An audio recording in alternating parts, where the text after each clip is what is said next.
নিখোঁজ হওয়ার 3 দিন পর কিশোরের রহস্যজনক লাশ উদ্ধার শিলচর দুধপাতিল ইটখলা ঘাটের বরাক নদীতে। হত্যা করে নদীতে ফেলে দেওয়া হয়েছে বলে সন্দেহ পরিবারের। শিলচর মেহেরপুর পাঁচকুড়ি রোডের বাসিন্দা নুরুল হোসেন বরভূঁইয়ার পুত্র ছারওয়ার ইকবাল বরভূঁইয়া গত রবিবার থেকে ঘর থেকে বের হয়ে আর ঘরে ফেরেনি। পরিবারের লোকেরা অনেক খোঁজাখুঁজির পরও তার কোনো সন্ধান না পেয়ে থানায় একটি নিখোঁজ সংক্রান্ত মামলা দায়ের করেছিল। মঙ্গলবার শিলচর দুধপাতিল ইটখলা ঘাটের বরাক নদীতে স্থানীয়রা এক কিশোরের লাশ দেখতে পেয়ে মালুগ্রাম পুলিশকে খবর দেন। পুলিশ এসে মৃতদেহটি উদ্ধার করে ময়নাতদন্তের জন্য শিলচর মেডিকেল কলেজ হাসপাতালে প্রেরণ করেন।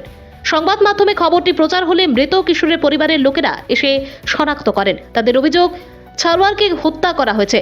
তারা বলেন, প্রতিবেশী যুবক পাপন এবং তার সহপাঠীরা সবসময় নেশা সেবন করে এবং ছারওয়ার যেদিন নিখোঁজ হয়েছিল পাপন এবং তার সহপাঠীরা তাকে সঙ্গে করে নিয়ে গিয়েছিল। তাই তাদের সন্দেহ তারাই ছারওয়ারকে হত্যা করে নদীতে ফেলে দিয়েছে। তাই তারা প্রশাসনের কাছে অনুরোধ জানিয়েছে অতি সত্বর নেশা সেবনকারীদের বিরুদ্ধে বিহিত ব্যবস্থা নেওয়ার জন্য এবং পাপন ও তার সহপাঠীদের গ্রেপ্তার করে উপযুক্ত শাস্তি প্রদান করার জন্য।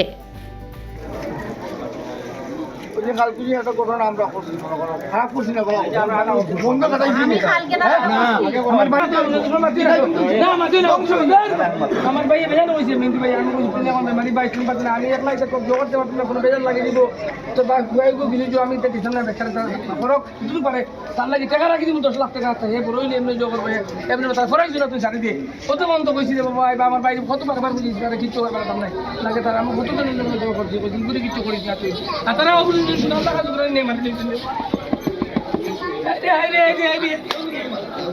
আমি একবার মারলাম মানে আমি তারে রোদিন তো যাই তারে ওটা করতে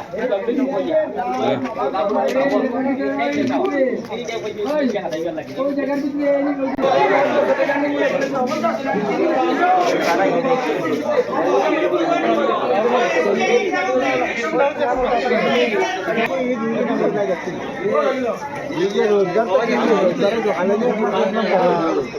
আমার ভাতিজা সারোয়ার বরভূঁইয়া রবিবারে আজকে 3 দিন আগে ওই রবিবারও আসিল। রবিবারে সকালে ঘর থেকে যখন বাইরে যায় তখন পাপন করে একটা ছেলে আসিল তার সঙ্গে। তারা লইয়া গেছে তারে যাওয়ার পরে তারে এরপরে তো ঘরে আর ঘুরে আইসে। এরপরে আমরা অনেক খুঁজাখুঁজি করছি। কালকে রবিবার দিন পুরা করছি, রাত্রেবেলা করছি, সোমবার কালকেও রাত্রেবেলা ফোন করছি, পাইছি না। আজকে এখন জানার থেকে খবর আইছে যে একটা ডেড বডি পাওয়া গেছে আইন আপনারা তার বাবা গেছে গিয়ে আইডেন্টিফাই করতে করিয়া আসছে। পাপনের বাড়ি যাও মার্ডার আমার তো এটা লাগে এটা মার্ডার, কারণ তার তো শুরুর লগে কোনো কিছু ইয়ে নাই, একমাত্র মানে ড্রাগস এডিক্ট। ওই যে পাপন ছেলেটা এত ড্রাগস এডিক্ট, এইখানে আমরা পাড়ার মধ্যে অনেক ছেলেরা নষ্ট করার লাগে এখানে প্ল্যান করে। অনেকদিন ধরে তার মানে তার একটা গাড়ি আছিল ভাঙ্গা গাড়ি, এখানে থাকতো ফুলের উপরে, এটার ভিতরে বইয়া ড্রাগস খাইতো। আমার ভাইয়ে তার ওয়ার্নিং দিছে, বলছে তোর গাড়ি এখান থেকে সরা, নাহলে তোর গাড়ি আমরা ভাঙ্গিলাম। এরপরে ওই দিন গাড়ি সরাই লিছে। ও এরপরে তো কি বোধ ওই জিতেই বোধ ওই কাজটা করছে।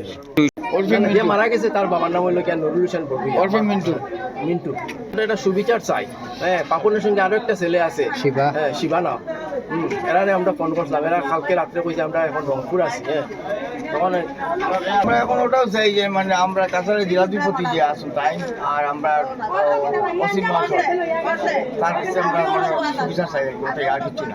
আর পাপনের সঙ্গে 2-3 জন আসুন এরা যাতে অতি সত্ত্বর মানে অ্যারেস্ট করা হয়। পাপন আর শিবা এই দুইজনের সঙ্গে সবসময় থাকতো।